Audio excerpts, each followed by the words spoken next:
In the shadowed halls of a 16th-century royal court, where whispers of power and betrayal clung to the tapestried walls, a woman's worth was measured by the gaze of a king. To be seen, to be chosen, was to ascend into a gilded cage of privilege, but to be overlooked was to fall into an abyss of despair, where even the lowest of men could claim dominion over her fate. This is not the story of a queen who reigned, nor a consort who captivated, but of the women who lingered in the margins, rejected by their sovereign, and handed over as spoils to the soldiers who served him. Their names may have been erased by history's cruel hand, but their suffering echoes through the centuries, a testament to a world where a king's indifference was as deadly as his wrath. The year was 1535, and the court of King Henry VIII of England buzzed with ambition and fear. Henry, a monarch whose desires reshaped empires and shattered lives, was a man of insatiable appetites, not just for power, but for women who could secure his dynasty or sate his fleeting passions. At this moment, his gaze had turned from his second wife, Anne Boleyn, whose failure to produce a male heir already cast a shadow over her future, toward a new prospect, Jane Seymour, a quiet, pale lady-in-waiting, whose demure charm promised a different kind of queen. But in the orbit of the king's attention, countless other woman-daughters of noble houses, pawns in their families' schemes vied for notice, their futures hanging on a single glance or a whispered word. To be a woman in Henry's court was to walk a knife's edge. Chosen, you might rise to unimaginable heights. Rejected, you could plummet into obscurity or worse. These unchosen women were not merely dismissed, they were often repurposed, their value reassessed not as potential queens, but as bargaining chips or objects of lesser desire. The court was a microcosm of a brutal feudal society, where women's bodies were currency, traded for alliances, loyalty, or mere convenience. A noble woman rejected by the king might be married off to a lesser lord, her dowry a consolation prize for a man who could never aspire to royal favor. But for those without powerful protectors, or whose families had fallen from grace, the consequences were far grimmer.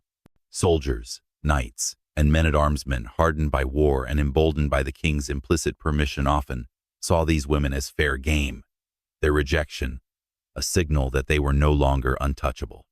In a world where a king's word was law, his disinterest could strip a woman of all defense, leaving her vulnerable to the basest instincts of those who served him. The historical backdrop of Henry VIII's reign provides a stark illustration of this dynamic. The king's matrimonial escapadesques wives, countless mistresses, and an unending quest for a male heir created a ripple effect that destabilized the lives of many women at court. Noble families, eager to secure favor, paraded their daughters before the king, hoping to catch his eye. But Henry was capricious, his affections fleeting, and his rejections often public and humiliating. A woman like Mary Boleyn, Anne's sister, had once been the king's mistress, only to be cast aside when Anne became his obsession. Mary's subsequent life, though relatively protected by family ties, was marked by whispers of disgrace. Others were less fortunate. Historical accounts from the period, though often sparse on the fates of lesser-known women, hint at darker outcomes.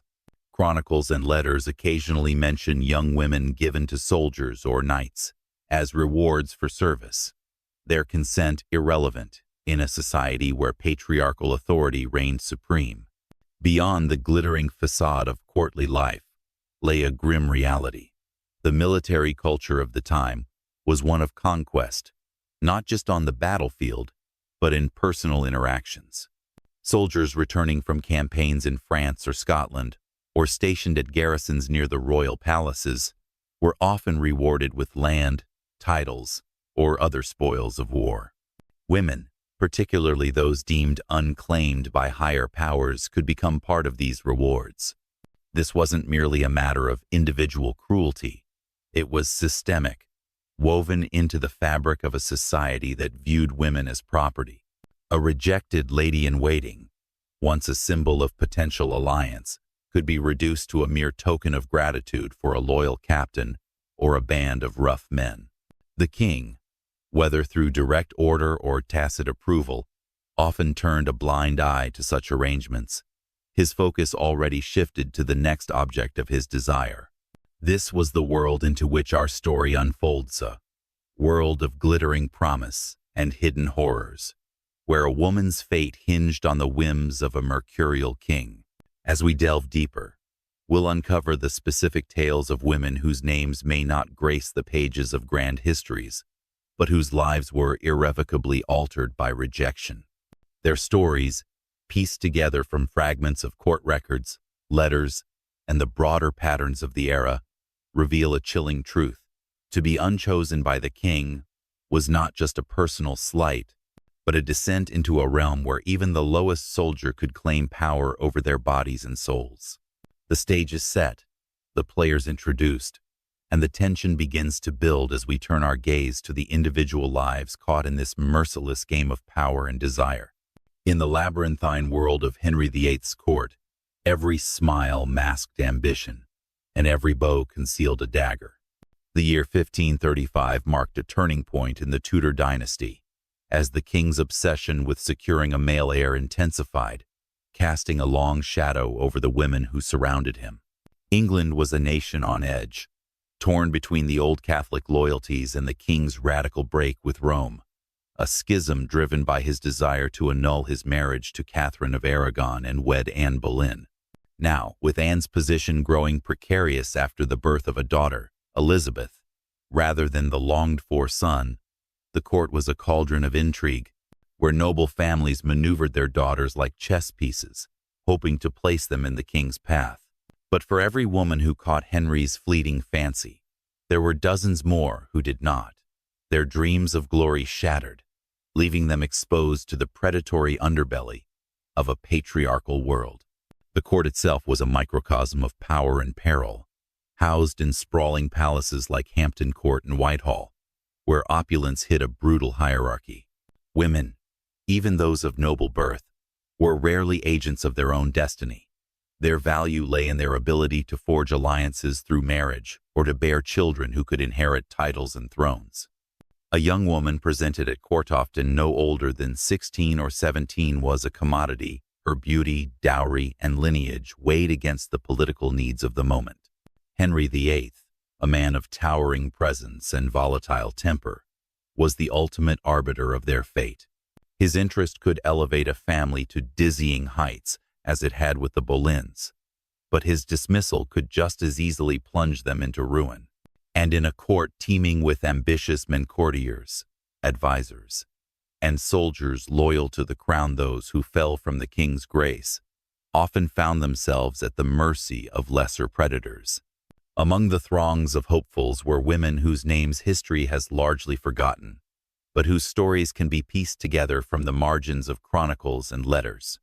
Let us consider a composite figure, Lady Eleanor, a fictional but representative noblewoman of the time, drawn from the patterns of countless real women. Eleanor, a daughter of a middling noble house, arrived at court in 1535, her family banking on her delicate features and modest dowry to secure a royal match, or at least a favorable marriage to a high-ranking lord. She was one of many such women, paraded before the king during banquets and masques, her every movement scrutinized by Henry and his inner circle. But the king's eyes, already turning toward Jane Seymour, passed over Eleanor without a flicker of interest. Her family's hopes crumbled, and with no royal favor to shield her, Eleanor's status shifted from potential asset to burdensome liability. This rejection was not merely a personal slight. It was a public declaration of diminished worth in a society obsessed with rank and favor. For women like Eleanor, the aftermath of the king's disinterest often meant a return to their family estates if they were lucky. But for those whose families could not or would not reclaim them, or whose presence at court had already strained fragile alliances, the consequences were far graver. Henry's court was not just a place of politics. It was a military hub, surrounded by men, at arms, knights, and soldiers who served the crown in its endless campaigns and domestic enforcements. These men, often rough and battle-hardened, operated under a code of loyalty to the king that extended to claiming whatever spoils material or human were deemed their due. A woman no longer under the king's protection, or that of a powerful noble, became vulnerable to their advances, her status as a noblewoman offering little defense against their entitlement. Historical records from the Tudor period, though often silent on the specifics of individual women's fates, reveal a broader pattern of exploitation. Letters and accounts from courtiers occasionally mention women being given to soldiers or lesser knights as rewards for service, a practice that mirrored the distribution of land or coin. This was not always a direct order from the king himself, but rather a consequence of his indifference, a tacit permission embedded in the feudal structure. A noblewoman like Eleanor, once rejected, might be married off hastily to a minor lord or captain, her consent a mere formality. Worse still, those without even this option could be subjected to outright coercion or violence, their families powerless or unwilling to intervene in a system that prioritized male authority and military loyalty over a woman's dignity. The tension in Henry's court was palpable, as the king's shifting affections created a ripple effect of uncertainty. Anne Boleyn's star was waning, and with it, the fortunes of her allies. Meanwhile, Jane Seymour's quiet ascent signaled a new faction gaining ground. Amidst this political chess game, the unchosen women lingered in the shadows, their futures uncertain. For someone like Eleanor, each day at court became a gamble. Would her family find a suitable match to salvage her honor, or would she be left to the mercy of those who saw her rejection as an invitation? The air was thick with whispers of betrayal, as courtiers and soldiers alike began to circle, sensing weakness in those no longer shielded by royal favor. The stage was set for conflict, as personal ambitions and base desires collided with the rigid structures of power, threatening to drag the unchosen into a darkness from which there was little hope of escape. As the autumn of 1535 deepened, the air in Henry VIII's court grew heavy with unspoken dread, a palpable tension that mirrored the darkening skies over Hampton Court. The king's fickle heart, now turning toward Jane Seymour, left a trail of shattered hopes in its wake, and for the women who had once dreamed of royal favor, the sting of rejection was only the beginning of their ordeal. Among them was Our Lady Eleanor, whose family's ambitions had crumbled under the weight of the king's indifference. Her delicate frame, once adorned in silks meant to catch a monarch's eye, now seemed a fragile shell, ill-equipped to withstand the predatory gaze of a court where power was the only currency that mattered. Rejection by the king was not just a personal failure, it was a public branding, a signal to all that she was no longer untouchable, and the wolves of the court, both noble and common, began to circle. Eleanor's plight was emblematic of many women in her position, caught in a vicious cycle of diminishing worth. Her family, a minor noble house already stretched thin by the costs of maintaining a presence at court, faced a stark choice: find a lesser match for her quickly, or risk her becoming a burden or worse, a target. But the pool of suitors dwindled with each passing day. The men of higher rank sought women still in the king's orbit, while those of lower standing saw in Eleanor an opportunity to claim a noblewoman's status without the usual price of alliance. Whispers reached her ears through the labyrinth of court gossipmen, of middling rank, knights, and even captains of the guard speaking of her as if she were a prize to be won, not through courtship, but through opportunism. Her father, desperate to salvage some honor, entertained offers that would have once been unthinkable, while Eleanor herself felt the walls of her world closing in, each conversation a reminder of her precarious state. The rising conflict was not merely personal but systemic, rooted in the very structure of Tudor society. The court was a pressure cooker of envy and betrayal, where every slight was magnified and every weakness exploited. Women like Eleanor, once potential pawns in grand political games, became liabilities when the king's gaze passed them over. Historical accounts from the period, though often veiled in euphemism, suggest that such women were frequently subjected to coercion or outright violence, particularly by the military men who surrounded the royal household. Soldiers and knights, emboldened by their service to the crown and often returning from brutal campaigns, operated under a sense of entitlement, viewing women without protectors as fair game. A letter from a courtier in 1535, preserved in historical archives, hints at a lady of good birth being bestowed upon a captain as a reward for loyalty during a skirmish on the Scottish Bordera, chilling reminder of how easily a woman's fate could be bartered. For Eleanor, the threat was not abstract but immediate, manifesting in the leering glances of men-at-arms during banquets and the crude jests that followed her through the palace corridors. One evening, as she retired to her chambers after a masque, she overheard a group of soldiers in the courtyard below, their voices rough with ale and bravado, speculating on which of the unchosen maids might be claimed next. Her name was among those tossed into their crude game, and the laughter that followed sent a shiver down her spine. She knew that without the shield of royal favor or a powerful husband, she was little more than a trophy to these men, her noble blood a mere footnote in their eyes. The court, once a place of glittering promise, had transformed into a hunting ground, and she was the prey, her every step shadowed by the specter of violation. This growing tension was compounded by the political machinations swirling around the king. Anne Boleyn's position as queen grew ever more tenuous, her inability to produce a male heir fueling Henry's frustration and the ambitions of her rivals. The Seymour family, sensing an opening, positioned Jane as the antithesis of Anne, meek, obedient, a vessel for the son Henry craved. This shift in the royal dynamic reverberated through the court, intensifying the scramble for favor and leaving women like Eleanor even more exposed. Her family's tenuous ties to Anne's faction, once a potential lifeline, now marked them as out of favor, further eroding any protection she might have claimed. Betrayal was in the air, not just from the king, but from allies who distanced themselves to avoid association with a falling star, leaving Eleanor and others like her to fend for themselves in a world that offered no mercy to the weak. As the days turned to weeks, the pressure on Eleanor mounted, each moment a tightrope walk between preserving her honor and succumbing to the inevitable. Her father's negotiations with a minor lord, a man twice her age, with a reputation for cruelty, offered a grim escape, but even this was no guarantee of safety.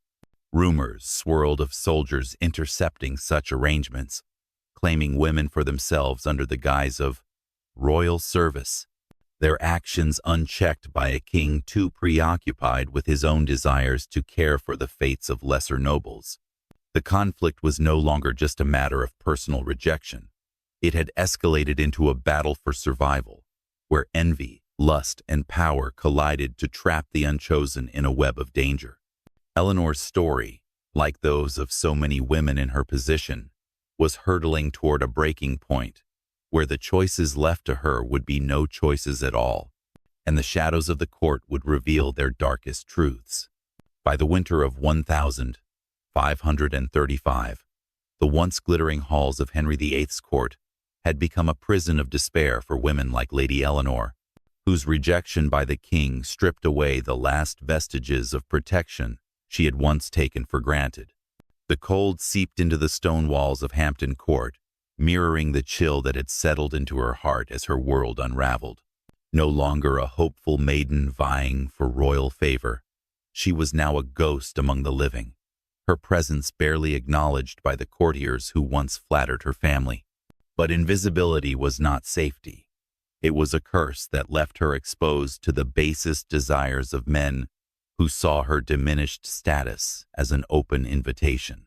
The decline of her fortunes was not just a social fall, it was a harrowing descent into a realm of exploitation and suffering, where the brutal truths of a patriarchal society revealed themselves in their rawest form.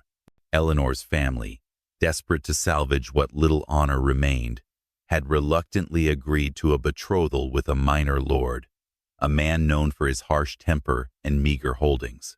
It was a union born of necessity rather than affection, a transaction meant to shield her from worse fates. Yet even this grim arrangement offered no true sanctuary. Historical patterns from the Tudor era suggest that such hasty marriages often failed to protect women from the predatory culture of the court and its military underbelly. Soldiers and knights, emboldened by a sense of entitlement and often acting with impunity, frequently disregarded the sanctity of betrothals or marriages when the woman in question lacked powerful defenders. For Eleanor, the journey to her betrothed's estate in the north of England meant to mark the start of a new, if bleak, chapter became a crucible of fear and degradation.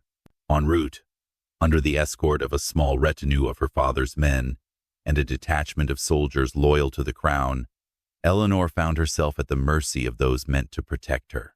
The soldiers, rough men hardened by years of border skirmishes and royal campaigns, viewed her not as a noblewoman, but as a spoil of their service.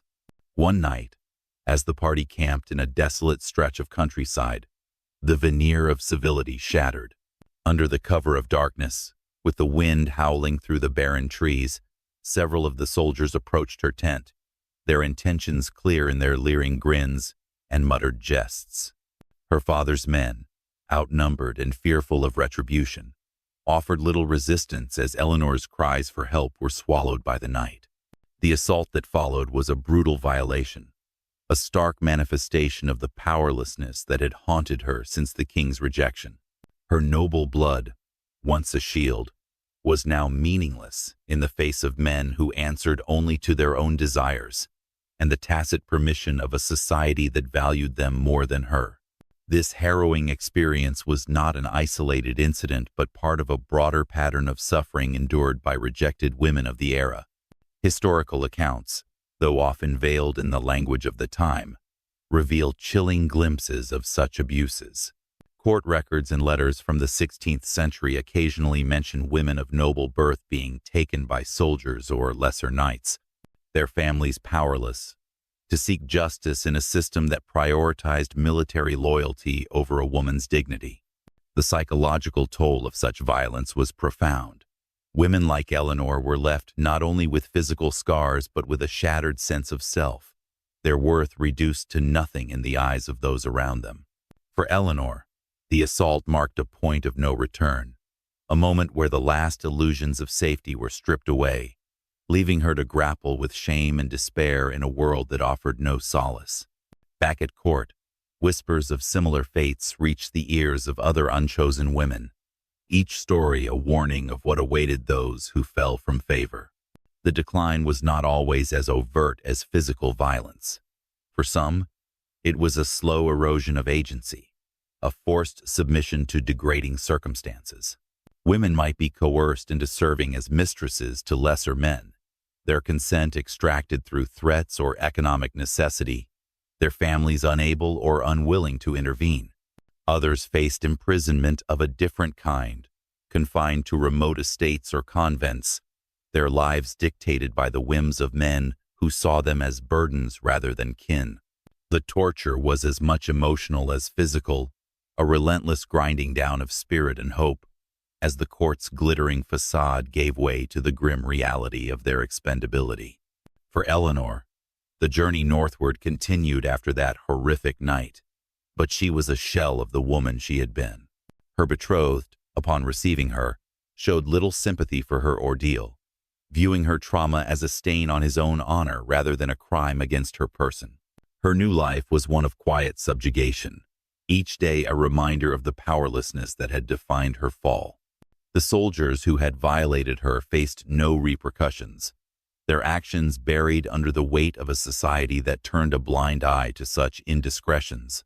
Her suffering, like that of so many women in her position, was a silent scream, unheard by a king too consumed by his own desires to care for the collateral damage of his indifference. As winter deepened, so too did the darkness in Eleanor's world, her story a tragic testament to the cost of being unchosen in a realm where power was the only law. By the early months of 1536, The world of Lady Eleanor had shrunk to the confines of a drafty northern manor, a far cry from the opulent halls of Hampton Court, where she had once dreamed of a royal destiny. Her betrothal to the minor lord, a man whose cruelty matched the bleakness of his holdings, offered no reprieve from the horrors she had already endured. The assault by the soldiers on her journey north had left scars both on her body and in her soul that no amount of time could heal. Her spirit, once buoyed by youthful hope, was now a flickering ember, snuffed out by the relentless weight of rejection, violation, and subjugation. Yet, even in this desolate exile, the specter of her past at court loomed large, and the final chapter of her tragedy was yet to be written, a chapter that would sear itself into the memory of those few who bore witness, a stark reminder of the cost of being unchosen in Henry VIII's merciless realm. Eleanor's new life as the lady of a crumbling estate was one of unending torment. Her husband, a man embittered by his own lack of favor at court, saw in her not a partner, but a symbol of his own diminished status, a noblewoman tarnished by rejection and rumor. Historical patterns from the Tudor period suggest that such unions, born of desperation rather than mutual benefit, often became battlegrounds of resentment. Letters and accounts from the era hint at noble women in remote holdings facing domestic cruelty, their husbands venting frustrations on wives who represented failed ambitions. For Eleanor, each day was a gauntlet of verbal and physical abuse, her husband's rage fueled by whispers of her ordeal on the road, whispers that painted her as damaged goods, a stain on his honor. Confined to the manor's cold walls, with no family to appeal to and no hope of escape, she became a prisoner in every sense, her body and mind battered by a man who saw her as little more than property to be broken. The climax of Eleanor's suffering came on a bitter March evening, as a storm raged outside, its howling winds echoing the turmoil within the manor. Her husband, inflamed by drink and a fresh wave of rumors from court about the king's latest intrigues, turned his wrath on her with a ferocity that surpassed even his usual cruelty. The specifics of that night, though lost to the annals of history for women like Eleanor, whose stories were rarely recorded, can be imagined through the lens of documented domestic violence in the era. A blow struck in anger, a fall against the unyielding stone of the hearth, and Eleanor's fragile frame could withstand no more. Her death was not a grand spectacle, as might befit a queen or a martyr, but a quiet, brutal end in a forgotten corner of England, a life extinguished by the cascading consequences of a king's indifference. Her husband, perhaps momentarily sobered by the sight of her lifeless form, covered his crime with a hastily concocted tale of illness, a lie that few would question in a society where a woman's death was of little consequence to those in power. This tragic demise was the emotional high point of Eleanor's story, a moment of raw, unflinching reality that encapsulated the fate of so many rejected women. Historical records from the 16th century, though sparse on individual accounts of lesser noble women, reveal a grim pattern of mortality among those cast aside by the court. Death, whether by violence, neglect, or despair, was often the final chapter for women who could no longer navigate the treacherous waters of patriarchal society. Some succumbed to the physical toll of abuse or childbirth under harsh conditions. Others, broken by shame and isolation, took their own lives, as hinted at in veiled references in church records. Eleanor's end, though fictionalized in its details, mirrors these broader truths, her death a cinematic crescendo of tragedy that lays bare the human cost of a system that valued women only as pawns in a game of power. Her passing went largely unnoticed by the glittering world of Henry VIII's court, where the king's attention was now fully consumed by the fall of Anne Boleyn and the rise of Jane Seymour. Anne's own tragic fate, her arrest and impending execution in May 1536, dominated the gossip of courtiers, overshadowing the quiet deaths of women like Eleanor in the margins. Yet, in the small circle of her husband's household, her absence was a haunting presence, a reminder of the fragility of life for those without protectors. The servants who had witnessed her suffering whispered of her final moments, their tales carrying a mix of pity and fear, knowing that any woman could meet a similar end in a world ruled by men's whims. Eleanor's death was not just the loss of a single life, it was the culmination of a journey from hope to despair, a graphic testament to the brutality that awaited the unchosen when the king's gaze turned away. As the storm passed and the manor fell silent, Eleanor's body was laid to rest in a modest grave on the estate, unmarked by the grand monuments that honored queens or favored nobles. Her story, like those of countless women in her position, was buried with her, destined to be forgotten by a history that chronicled only the victories and scandals of the powerful. Yet, in this moment of tragic finality, her life, or rather, her death became a mirror held up to the cruelty of an era, reflecting the unspoken suffering of the rejected. The emotional weight of her end lingers, a somber note in the symphony of Tudor intrigue, urging us to remember the names history erased and the lives destroyed by a single, indifferent glance from a king.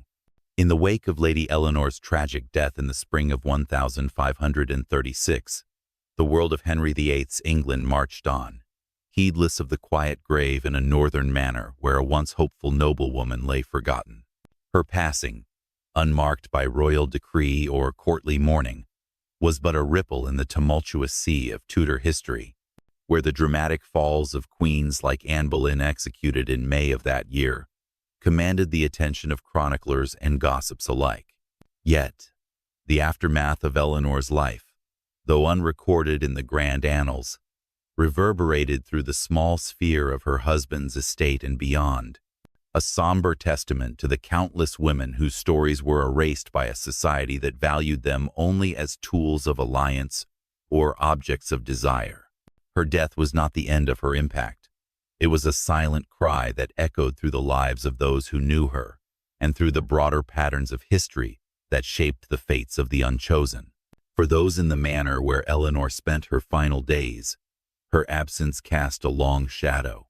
Her husband, the minor lord whose cruelty had hastened her end, faced no formal repercussions for his actions. In a patriarchal world, a man's dominion over his wife was rarely questioned, especially in remote holdings far from the king's gaze. Historical records from the Tudor period suggest that such domestic tragedies were often buried under fabricated tales of illness or accident, as was likely the case with Eleanor. Yet, whispers among the servants and local villagers carried the truth of her suffering, their hushed conversations a form of quiet rebellion against the silence imposed by power. Some spoke of her with pity, a young woman broken by forces beyond her control, others with fear, seeing in her fate a warning of what awaited any woman who fell from favor. Her story became a cautionary tale, passed down in the oral traditions of the common folk, even as her name faded from memory. Beyond the manor, the broader aftermath of lives like Eleanor's played out in the shifting dynamics of Henry VIII's court. The king, now wed to Jane Seymour by late May 1536, continued his relentless pursuit of a male heir, oblivious to the collateral damage his whims inflicted on lesser nobles. Women who had once vied for his attention alongside Eleanor faced their own uncertain futures, many meeting ends as grim as hers, whether through hasty, unhappy marriages, exploitation by soldiers, or the slow grind of obscurity. Historical accounts, though sparse on individual stories of minor noblewomen, reveal a pattern of systemic neglect. Court records and letters occasionally mention women disappearing from the royal orbit, their fates left to speculation. The military culture that had endangered Eleanor persisted, soldiers and knights claiming their rewards with impunity, their actions tacitly sanctioned by a feudal hierarchy that prioritized loyalty to the crown over justice for the vulnerable. The aftermath was not just personal loss, but a perpetuation of a cycle of abuse that defined an era. The legacy of women like Eleanor is a complex one, often deliberately forgotten by a history written by and for the powerful. In the centuries that followed, the grand narratives of Tudor England focused on the kings and queens, the wars and reforms, leaving little room for the stories of those on the margins. Yet, modern historians and scholars have begun to unearth these hidden lives, piecing together fragments from letters, legal documents, and parish records to reveal the human cost of royal caprice. Eleanor's story, though a composite drawn from these patterns, reflects a truth that resonates across time. The rejection of a king was not merely a social slight, but a sentence that could lead to exploitation, violence, and death. Her legacy lies in the growing recognition of these forgotten women, whose suffering challenges the romanticized image of courtly life and demands we acknowledge the darker underbelly of power. Their erasure from history was not accidental. It was a deliberate act of a society that deemed their pain inconsequential, a silence we must now strive to break. As we reflect on Eleanor's journey from the hopeful maiden at court to the broken woman in a northern Gravehurst story, lingers as a haunting reminder of the fragility of women's lives in a world ruled by men's desires. What became of the countless others who walked her path, rejected by a king and used by soldiers, their names lost to time? How many graves, unmarked and unvisited, hold the remains of those whose only crime was to be unchosen? These questions hang in the air, a somber invitation to look beyond the gilded pages of history and seek the voices that were silenced. Eleanor's tragedy is not just a tale of one woman, but a mirror to an era, reflecting the brutal cost of power and the enduring strength of those who suffered under its weight. Her life, though extinguished, speaks to us across the centuries, urging us to remember, to question, and to honor the unchosen whose stories deserve to be told. If this narrative has stirred something in you, whether a spark of curiosity or a pang of empathy, let it be a call to share your thoughts. What do you make of the hidden lives of women like Eleanor, trapped by the whims of a king and the cruelty of a society? Have you encountered other forgotten stories from history that deserve to be unearthed? Drop your reflections or questions below, and let's keep this conversation alive, ensuring that the echoes of the unchosen are heard once more.